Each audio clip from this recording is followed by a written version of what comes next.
Assalamualaikum warahmatullahi wabarakatuh. Pada pelajaran sejarah kali ini kita akan membahas tentang sejarah Islam Cirebon.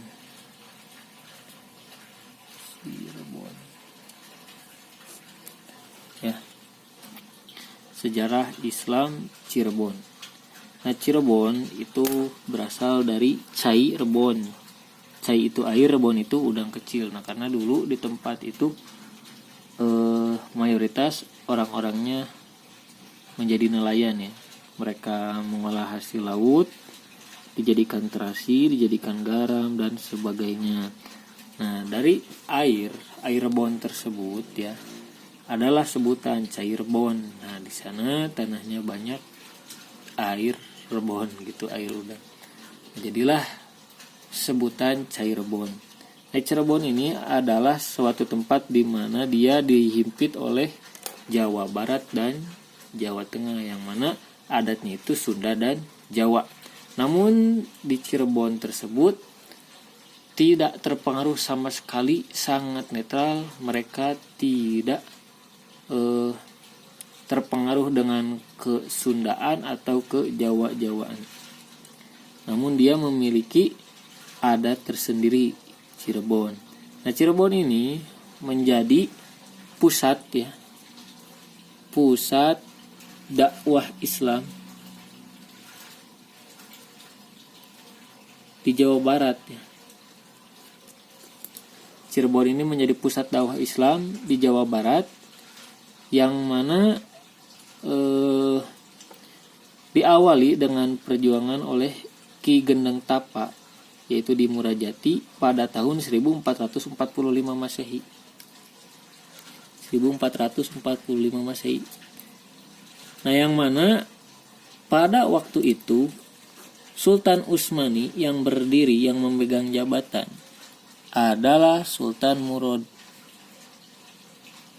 Ini beliau hendak dipersiapkan menjadi sultan karena pengangkatannya pada tahun 1446.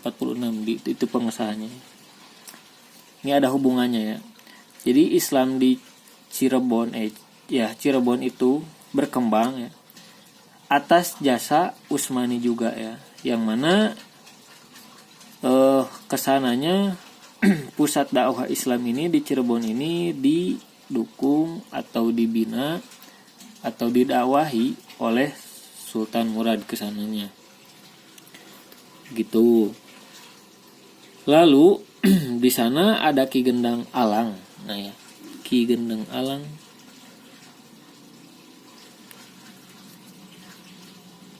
yang diangkat menjadi kepala atau ketua di daerah Cirebon ya. Ini dia sebagai ketua Ki Gendang Alang, yang mana wakilnya itu bernama Walang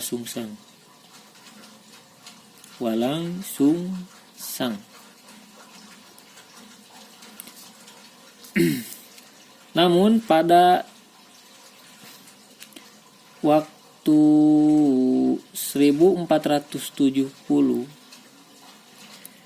dia sudah menjadi raja di istana Pakunwati. Tentunya setelah Ki Gendeng Alang-Alang itu meninggal ya pada tahun 1470, yang mana Walang Sungsang ini diganti oleh keponakannya, turun tahta, diganti keponakannya oleh Syarif Hidayatullah.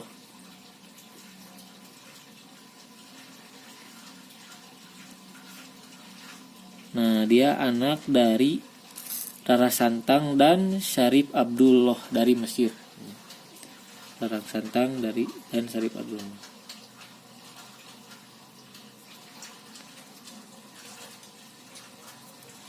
Syarif Abdullah dari Mesir. Nah, inilah orang yang diberi gelar Sunan Gunung Jati.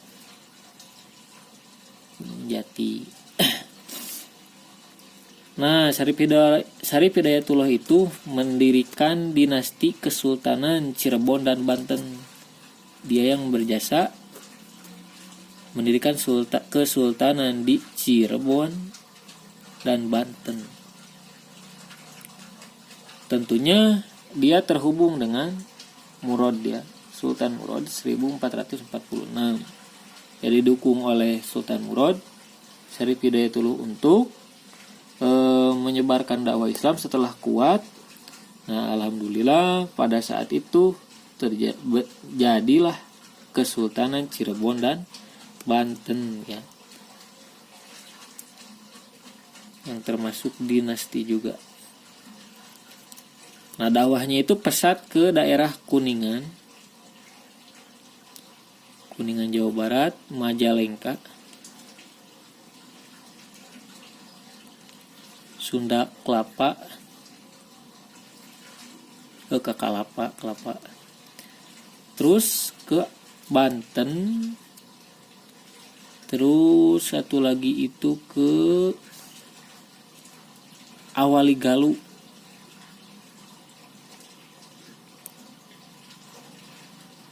yang mana pada tahun 1558 beliau meninggal. Lalu turun ke Adipati 1565. Turun lagi ke Fatih Hilal pada tahun 1568 dan memimpin sampai 1570. Turun lagi ke Pangeran Emas.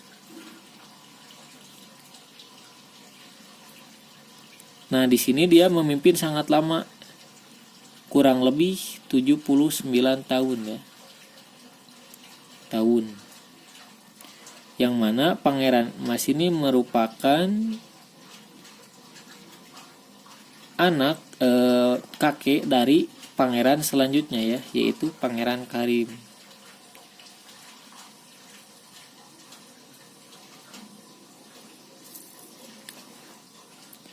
Pangeran Karim memiliki anak 3, 1 Murtawijaya,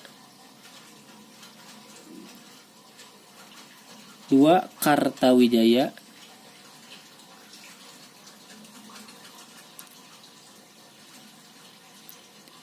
3 Wangsakerta.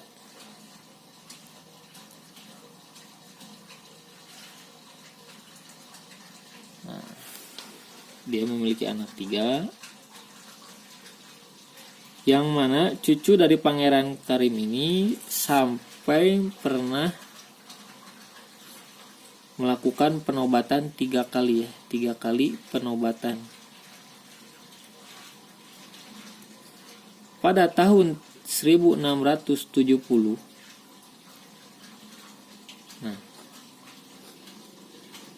menjadi 2 kekuatan, yaitu Kasepuhan dan Kanoman. Nanti kalian cari lagi ya referensinya. Saya hanya bisa menyebutkan secara umumnya saja.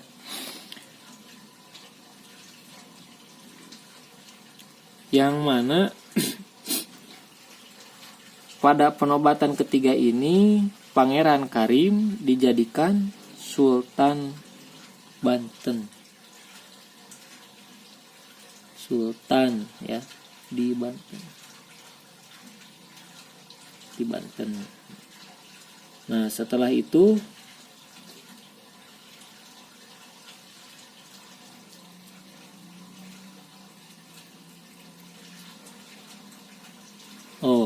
ini nih.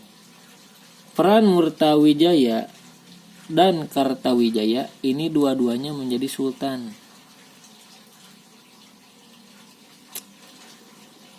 Sultan ya, yang mana satu di Cirebon dan yang satu lagi di Banten gitu. Lalu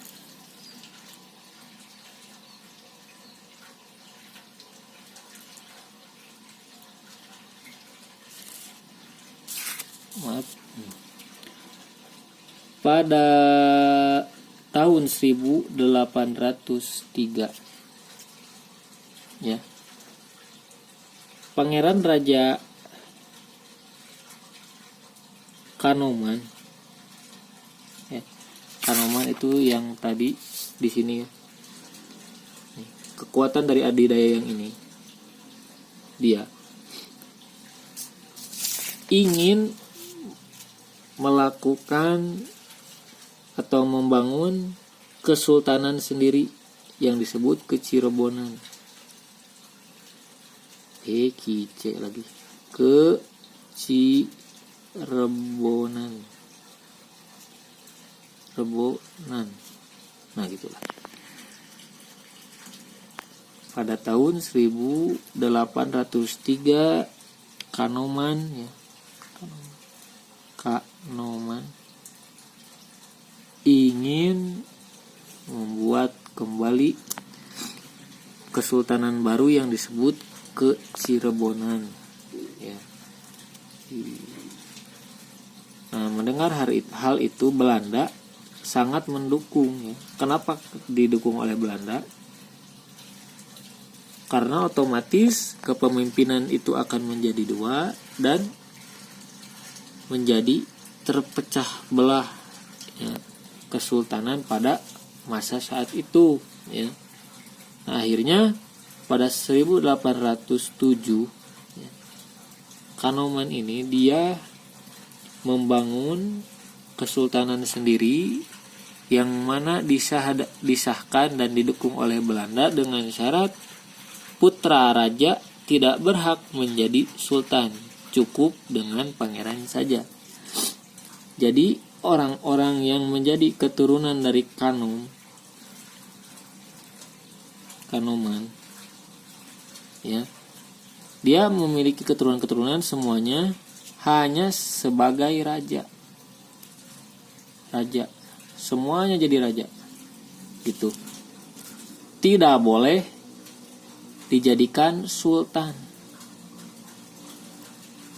Nah, apa perbedaan raja dan sultan? Raja adalah seorang pemimpin yang mana merupakan turunan dari raja sebelumnya, dia yang memiliki kuasa. Sedangkan sultan itu adalah pemimpin yang dipilih oleh masyarakat ya, atau oleh pemimpinnya ya, sultan itu, dan meneruskan dakwah Islam. Jadi singkatnya Belanda ya, membolehkan Kanoman membangunkan kesultanan baru dengan syarat hanya dia ya, pencetus pertama yang menjadi sultan, sedangkan ke bawahnya itu tidak boleh menjadi sultan dan hanya menjadi raja. Nah, dengan artian dia ingin, Belanda itu ingin memadamkan dakwah Islam, begitu. Paham kan? Nah, jadi syaratnya hanya sebutan saja, sultan tidak boleh, kalau raja boleh, tapi dalamnya dia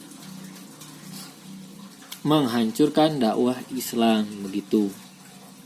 Nah, di sini akhirnya karena Kanoman ini terpengaruh oleh Belanda ya, dia bikin kesultanan sendiri. Setelah sultan pertama mati, semuanya menjadi raja, gitu kan. Nah, dari sini Belanda ikut mengatur ya. Belanda ikut mengatur pelaturan-pelaturan yang ada di Kanoman. Dan akhirnya runtuh pada 1906. Sampai 1926. Nah, ini masa-masa sulitnya kepemerintahan. 1900 bertahan 20 tahun dalam kesurutan kepemimpinan gitu. Nah, akhirnya Cirebon, Kesultanan Cirebon itu kalah pada tahun pada tahun 1926 ya. Ini bertepatan dengan Kesultanan Abdul Majid.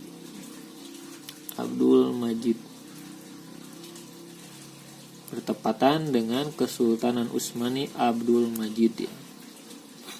Nah, mungkin Sekilas video sejarah untuk kali ini, kalian cari saja poin-poinnya, pelajari ya, ini sangat penting karena melatar belakangi dakwah Islam di Jawa Barat. Nah, jika kalian ingin tahu bagaimana cara membangun Islam di Jawa Barat, maka pelajarilah apa yang telah saya sampaikan tadi. Sekian dari saya, billahi taufiq wal hidayah. Wassalamualaikum warahmatullahi wabarakatuh.